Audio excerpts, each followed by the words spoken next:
Nagbabalik na naman ang inyong tagapaglingkod ng mga balita at pawang katotohanan lamang. Naging mainit nga na usapin sa mundo ng social media.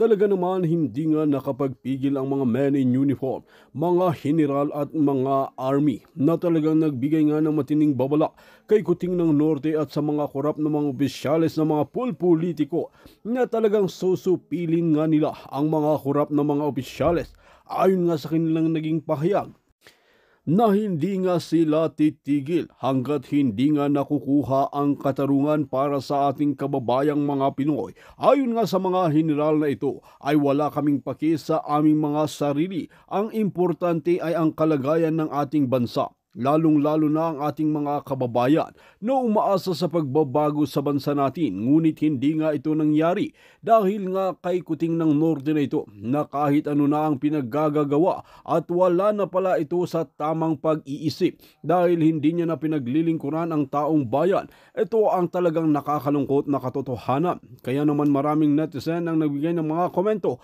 at talagang hindi na nila papalagpasin itong si Kuting ng Norte at susuportahan nila ang adhikain ng mga general na ito para supilin ang mga korap ng mga opisyales. Kaya naman napatakbo na lamang itong si Kuting ng Norte na ito at nagtago sa matinding babala ng mga general.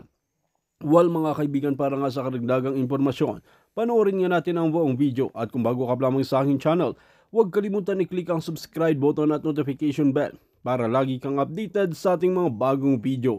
At para sa solid viewers natin dyan, maraming salamat sa walang sawang pagsuporta. Papakahirap para sa bansa natin. Iba walang pakialam. Ang iba walang pakialam. Ang sarap ng buhay nila na tayo naman ay pinapaganda natin ang ating bansa. Hindi alam nila na ang buhay natin ay kumbaga sa sundalo, nakalibing na ang isang paa. Sa atin, dalawang paa na nakalibing. So, yun. So, bahala na. May intel tapusin ko na muna. Una, ang tanong na iba, bakit nagtago tayo? Nagtago ba tayo? Dito nga, lumilitaw nga lang tayo eh. Dito lang kami. Tingnan mo sa paligid namin, maingay. Hindi kasi marunong magbasa yung iba eh. Alam nyo, umikot kami ng Pilipinas. Inikutan namin yung mga ka-FGF. Inikutan namin yung mga FGF. Karating nga lang namin, galing Mindanao eh. Inikot namin yung persa. Ikaw naman, sabihin mo na yung totoo. Hello, General Torre. General Torre, malapit na tayo magtagpo. Hello, General Torre. Miss ko na yung ano. Ay, si Torre. Hello, General Torre. Birthday yata yung napuntahan namin eh, kaya medyo maingay. Anyway, huwag kayong mag-alala. Isa-sacrifice namin ang buhay para sa ating bansang Pilipinas, para sa kinabukasan ng ating mga next generation. Kung ngayon ay naghihirap tayo, maaaring pagkakataon ito ay mabago natin ang bansang Pilipinas. Napakasimple lang namin, pero kami ang magbabago ng Pilipinas. Ikaw na lang. Ikaw na lang. Ako lang ba? Binulog-tir mo pa ako. Hello, General Torre. Kumusta ka? Magtatagpo tayo. Ito, pag nagtagpo tayo, General Torre, ito. Mas malaki akin. Mas malaki. Ikaw na lang siya tumutok. Yung mga yun. Ikaw, General Torre, isa kang tuta ng gobyerno. Yung kamay mo, pangkabog mo. Oo. O, di ba? Malapit-lapit siya. Oo, di ba? Sapakin mo sa ano, tiyan. Alam mo, General. Meron pa ron eh. Meron pa sa... Yung akin ang ginugurgur, ano? Ginugurgur, signal mo. Hindi kami sana magsalita lang sa iyo, General Torre. Pero dahil nga isa ka lang utusan, General Torre, magkikita tayo. Sana kayo mga nasa active ngayon, sana magkaroon kayo ng prinsipyo sa buhay. Yamo na. Huwag kayo magpagamit sa sino mang nilalang na wala na.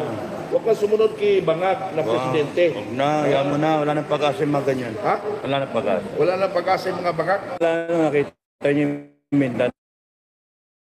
Nakita niyo yung Mindanao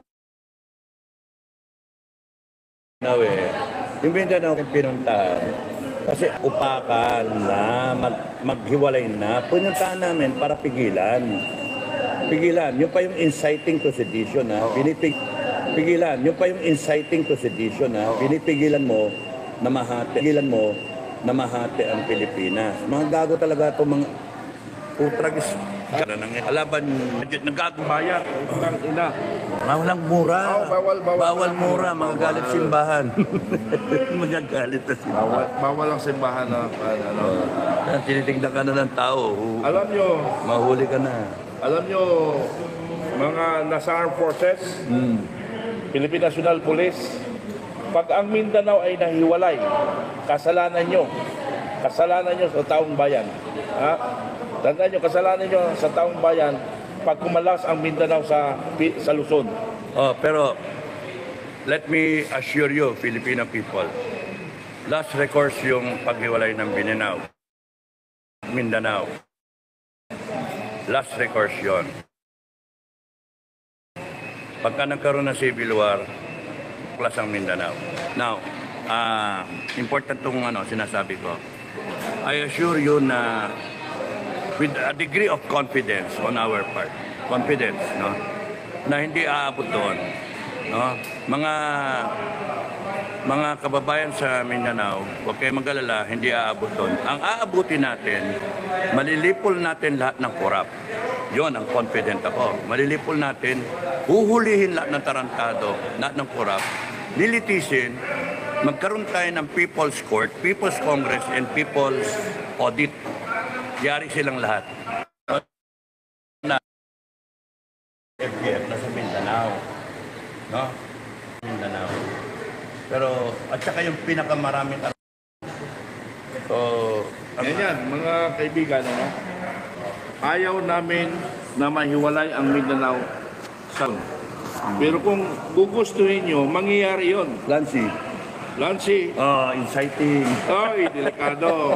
Baka madagdagan na naman yung kaso namin. Inciting. Ha? Itong kasuhan nyo. Ito. Yan, Oy, wala pa akong kaso ha. Kasuhan nyo na lang kami. That is unfair, no? That is unfair. Ito dapat kinasuhan nyo. Ako lang ang kakasuhan nyo. Unfair yun. Anong klaseng batas yan? Bakit ako lang? Dapat siya. General Torre. Umingay mo lang tao. General Torre, General Torre, hinihintay ko yung kaso mo. Ha? Yung ginawa mo sa KOGC,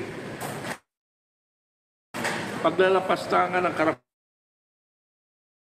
ng Will be put under arrest for crimes against the Filipino Ang people. dami makulong mo, sir. Officers nga lang. Officer yung mga lang. sundalo, Yung mga except yun. Wala. except yung nag-pepper spray, yung mga obvious ng pukpok, yung nanipa ng tao, kasama yon. Yun ang ikukulong. Put under arrest, house arrest, and then pending investigation ng Nawala na naman. People's Court. And once na-verify na meron, and assuming that we have installed a penalty, may kalalagyan kayo. No? So, bahala yung People's Congress kung paano gagawin yung death penalty. No? Kung ano yung saklaw. So, isa sa mga order na ipapatupad ng taong bayan, lahat ng officers ng PNP na na-involve sa KOJC, fiasco, no? Alam niyo naman lahat na nangyari doon, will be put under house arrest, pending investigation. And kung found guilty, will be lahat ng pay and allowances nila and pension will be forfeited by the Filipino people. Malinaw, ha? Okay. Dagdag ko na rin. AFP officers, generals, at saka mga PNP officers, generals, if you are found out na kayo ay nanloko ng taong bayan. Kayo ang may ginawang kabulstagan, tumanggap ng pera para lang makontrol niya yung institusyon, para hindi lumahok o para hindi itaguyod ang konstitusyon na dapat to serve and protect. Mayayari kayo. You will be put to under house arrest at lilitisin din kayo. So, matter of ano na lang to, mga kababayan, ipaglaban nyo lang yung karapatan ninyo. Ikaw na lang, magsalita. Ako nawala, no? Pero panawagan ko sa Armed Forces, sa Armed Forces, General Browner, nanawagan ako na para hindi magkasakitan ang Pilipino sa Pilipino, ay sana magkaisa tayo. Kayo ay para sa bayan. Dito kayo sa taong bayan, huwag kayo sa Pangulong terorista. Terorista pala ang adik ngayon. So, yung sinabi ni Donald Trump, oy, mayroon kaming mayroon kaming intel doon sa nagluluto sa White House. Lieutenant General Panadero. Kaya alam namin ang mangyayari sa US, yung bagong Pangulo ngayon. At saka sa sa inyong sa inyong pwesto, yung mga buwat may kalalagay kayo. Uy, sa akin naman nagurgot. O, di ba, fair? Pag gurgur din yung iyo, ako naman ang tuwad ko. Okay. So, Wala na na. yung sa iyo, sa akin meron pa. Sa akin meron pa. Gurgurin okay lang. Mimiss ako, ang tagal ko nawala eh. So, huwag na naman yung account ko. Ayaw na yata. Try lang, try. Magbabasa ako ha. Sige. Uy, si My Love nandito. Mga, ano ito? Ayaw na sa Wala ko salamin eh. Ay, nako. Teka. Haba ayaw na sa'yo? Oh, ibig sabihin, malapit na yung PNP sa'yo. Hinamon mo si Toro, yan, lagot ka na.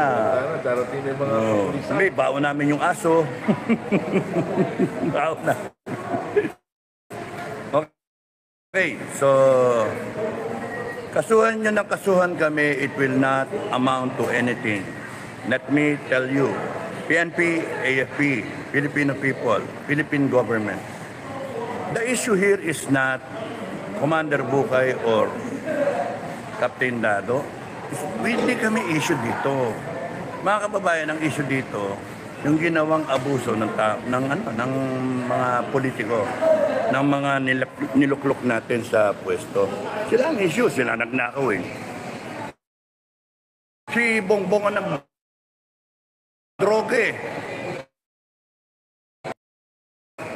Sa maloob ni Bukay, siguro yung try again. Change position. Nakain yung signal. Yung jammer yun. Yan, ako ipakita mo, magla-live yan. Kita yun. Ay, wala rin talaga. So, tuloy ko. Sila na mali. Si BBM nagdroga. Sinasabi nagdroga. Ang sagot, allegations yun, kayo magpatunay. Hindi tama yung sagot. Dapat, kung ikaw presidente ng Pilipinas, may question sa utak mo, sa well-being mo, sa health mo. It is the right of every Filipino, 119 million. Kung ayaw niyo yung bilangin, yung 31 million na bumoto, it is the right of every Filipino na bumoto to seek answers. Ganon din yung ninakaw ng mga pera. Yun ang issue. Hindi yung isang kapendado na babanatan nyo ng sedisyon. Hindi sedisyon ang akin. At wala yung, hindi man ako lawyer, wala yung, element to commit the incitement or inciting to sedition, which is it resulted to a tumultuous na activity. Wala naman eh. Wala nga. Ako nga yung pumipigil na pinipigil namin na pagka magko-comment yung mga kababayan na lusubin yung Malacanang, sinasabi namin, huwag niyo lusubin na Malacanang. Diba? Sinasabi namin, huwag sunugin yung Congress. Sinasabi namin, huwag maganon, danak ng dugo. Mga walang niya kayo harassment yung ginawa nyo. Ang isipin nyo, hindi dapat naging to. Try mo ulit. Try mo ulit. End stream tapos na open ka ulit. Bago. Hindi dapat ito umabot sa ganon. Ginagamit kasi yung constitution, yung batas, to weaponizing it para tumigil yung mga nagrereklamo. Kaya mali. Kahit saan nyo daanin, it will only result to more followers on my side, more believers na mga Pilipino, more aware na mga Pilipino, and you will end up losing your mandate. Mawala kayo. Kaya nga, sinabi ko kanina sa vlog, you created us. It was April 9, no? April 9. April 9. Gawa ka ng bago, end stream. Bago ulit. End stream, gawa ka ng bago. End stream. End stream, tapos gawa ka ng bago. April 9, nung sinabi na now na, sige, naniwala kami, pero wala naman tao, kukunti lang. Nandun yung mga TV station, mga mainstream media, to cover yung mangyayari, pero wala. That's why we just created the FGF. Pero tingnan nyo, kung di kayo nagnanakaw, kung di kayo nag-aabuso ng pwesto nyo, kung di kayo nagdodroga, wala ng FGF. Emphasize yung nagurugod si Commander Bukay. Paano? Minuro si Himas ko kanina yung aso So, ang ano dyan, ang issue is yung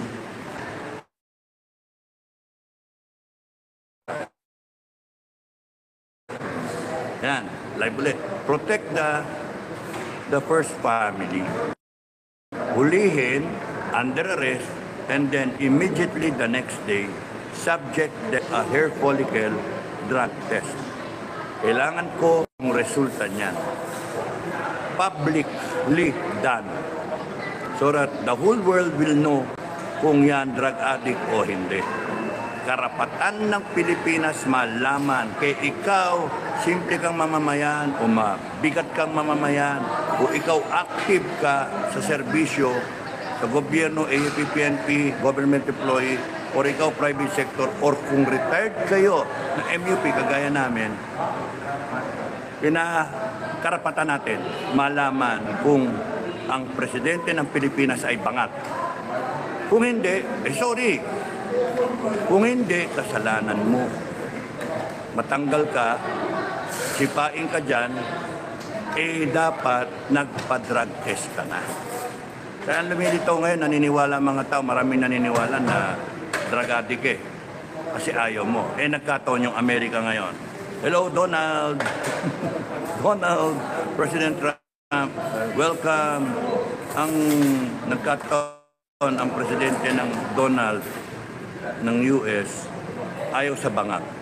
Galit sa droga. Ito ngayon.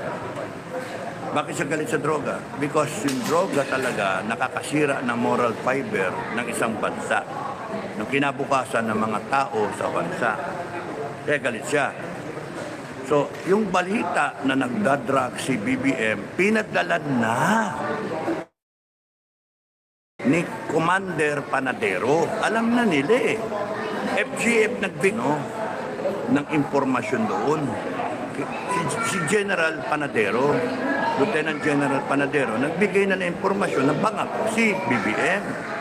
That's why kung hindi ang Pilipinas kundi FGF ang mag-conduct ng hair follicle drug test, it will be the US.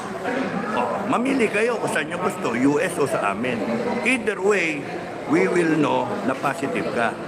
Kung hindi ka positive, kasalanan mo. Kasi ang tigas ng ulo mo, ayaw mo magpa-drug test. Okay, fast forward. Yung isa pang issue is yung pagnanakaw. Ang dami niyong issue sa pagnanakaw. Ang dami niyong ninakaw na pera. Yung akin na kinakaso nyo sedition, inciting to sedition, may bail pa yun.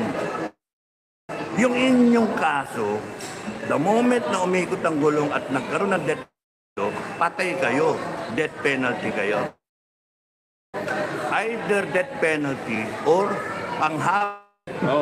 Yan, tuloy mo lang siya, tuloy mo lang. So, yun yung dalawang issue, pangalawa yung pagnanakaw. Pangatlo yung pag-aabuso. Anyway, balik ako sa pagnanakaw. Kung yung armed forces, brother, palagay mo, kung kumilos ba yung armed forces, no? Kung kuminos ang armed forces, wala sanang mangyayaring nakawan sa Kongreso. Kaya kayo mga congressman, mga tuwad po, malaki ang pananagutan nyo sa taong bayan. Darating yon. Tandaan nyo, tuwad ko, darating ang paghuhusga ng taong bayan. Meron ko naisip na yung political sue idea. Ang lahat ng corrupt na congressmen, mayroon kaming ihanda sa inyo na isang sue. Doon sa Manila Zoo. Itapat na sa Manila Zoo. Crocodile Alley. Crocodile Zoo. Alley. Daanan ba? Daanan. Nakalagay doon lahat ng tao. Kaya hindi biro ang aming sinasabi. Gagawin namin yan pag pinayagan kami ng taong bayan. Gusto ng taong bayan yun. Gusto ng taong bayan. Kaya nga marami na ng taong bayan ang gustong kumurot sa mga corrupt na opisyal ng gobyerno. Tandaan nyo, pag nagbago ang panahon, may kaharapin kayo sa taong bayan. Malapit na. Malapit na. Kaya kayo, mag-iingat kayo sa Congress. Mag-iingat kayong lahat yan ng mga anti-poor. Ano kung maniniwala sa yung malapit na kailan yun? Sabihin mo naman kailan. Kailan? Ay, wala bang pamalites? hinihintay ko pa yung order hinihintay ko pa sir yung order ni Donald Trump kung kailan. Uy, bakit? Di ba mayroon siyang gagamitin? Ay, baka ayaw bumaba si BBM. Ayaw sa aking panaginip. Nanaginip to, Nanaginip nanaginip. ako. Ayaw sa aking panaginip, pag ang presidenteng bangak ay hindi bumaba, ay masusunog kayo sa impyerno. Lupit. Pero meron nga sa ating mga FGF ang May isang nagtanong na vloggers at saka mga viewers. Ano ba daw ang magagawa natin? Anong magagawa namin? nakainom ka na ng maintenance. Kami, ang ginagamit na kami dyan. Kapo na sumasakit yung tuhod mo eh. Galing na kami dyan. Ang mga armed forces at saka Pilipinyante ko lang yan. Pumasok ako ng military sa Liputa, Boy Scout. At kung 14 anyos. Mahawak na ng baril yan. Umawak na ako. Ako 14, ang hawak ko, yung sa kristan, yung ring. Yun yung hawak ko. Pagka-communion. Pero ako, sa edad kong 14, nakikipagbakbakan na ako. Si Commander. Siya ang hawak niya eh. Sino ba ang 14 anyos? Mayroon ba dito 14 anyos na humawak ng masinggan at niratrat ko sa mga rebelde? Tapos na kami dyan. Yan yun, 700. 400 rebels versus 17. Baka panaginip nga lang yan. Hindi panaginip, totoo talaga yun. Alam mo, sa totoo lang. Nung ibinaba sa akin yung masinggan, nung yung masingan, ano? Binaba yung masingan. Nung ibinaba ko ang masingan, pre-bal, may putok na claim mine. Ang ginawa ko, kinalabit ko na lang ang mahalaga doon. Inagaw sa mga arbing ko, nahulog ng punit, baka mapupulit kaway ko. Tapos no, nagdasal lang.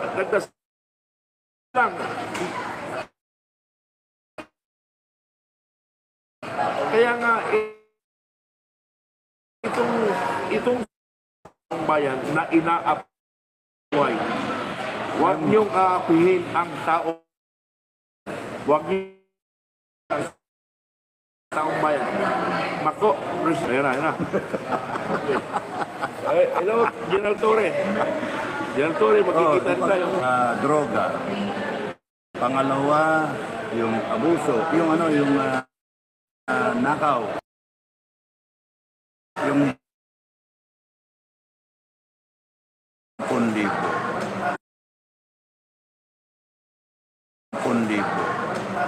Kaso ka eh. Oh. Kung ikaw nasa private sector, hindi mo ma-account, hindi mo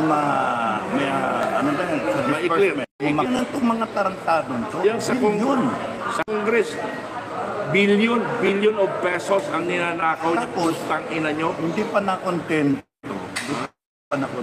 Billion ang ninanakaw nyo. Magbabudget sila ng 6 trillion. Alam na nga nila may budget deficit. Alam nilang uutang ka para kumpletuhin yung 4.3 trillion natin na kinikita sa gobyerno. Sa taxes, sa lahat ng money making endeavors ng bansa, tourism, sa cost utang, 9 billion. Tapos, Yung pension namin, billion of pesos na wala. Harapin nyo yun. dahil sa hindi kayo nagsasalita at dahil sa kayo tolerating sa kalukuhan, ayan, mapala. Wala nang, hindi nyo, hanggang ngayon wala kayong pensyon. Pero tutuloy natin si Crocodile File from Congress. Hey, tapusin natin yung issue. So, isang issue yung nakawan. Alam nyo, bilyon-bilyon, tapos nun, sinisita natin, tapos ngayon, tayo may kaso. Tayo pang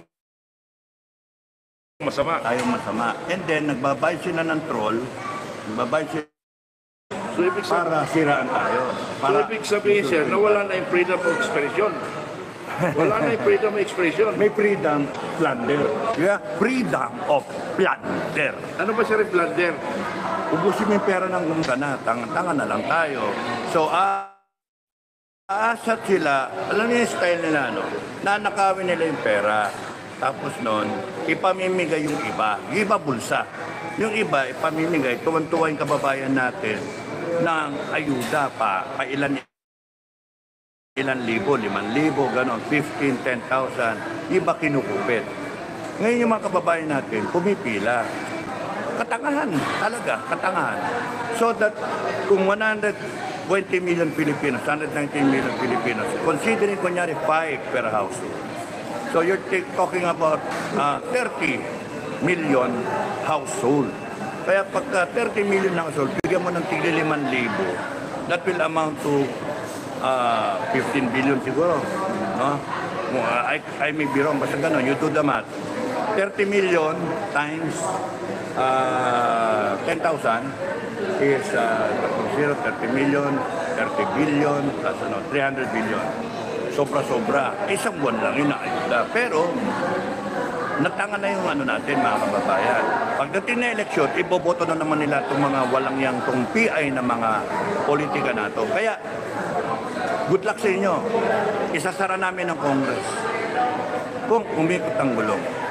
Sasara namin ng Congress, sasara namin Senado, sasara namin kayong lahat at lilitisin kayo ng People's Court, ng People's Audit, and then death penalty. Yung People's Congress, gawa lang ng ng death penalty. Yun yung ano pa, ika-apat is yung nakipag-ayos kayo sa CPP, NPA, NBF. Yung isang issue malaki yun. Wala na yan eh. Dead ball na yan, yung organization na yan. Ang ginawa nyo, binuhay nyo. Ang daming namatay na sundalo eh, dahil dyan. Pero anong ginawa nyo? Binuhay nyo. Ngayon, sila ngayon, tumatakbo ng eleksyon sa Senado. And anytime, ito yung issue, no? Ini-impeach nila si Inday Sara. Yun yung game plan. Pagka na-impeach si Inday Sara, ang susunod, i-impeach si Bongbong. Bakit? Wala na si Inday, wala na si Bongbong, ang susunod, aangat si Tambaluslos. And then, kakontsaba niya si PPNPA, NDM. So kayong mga pro, bahala kayo sa buhay nyo. Basta kami, tatayo kami. Ayaw namin ganyan ang mangyari. Ayaw namin ganyan senaryo. Kayong mga nasa active, kayong mga nasa government, kayong mga nasa retired na MUP, kami tatayo. Kung kami masasawi, so be it. Yan ang gusto niyong Pilipinas eh.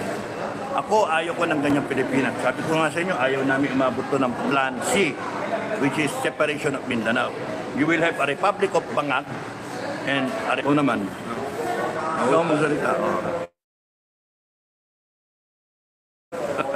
Basahin ko lang muna.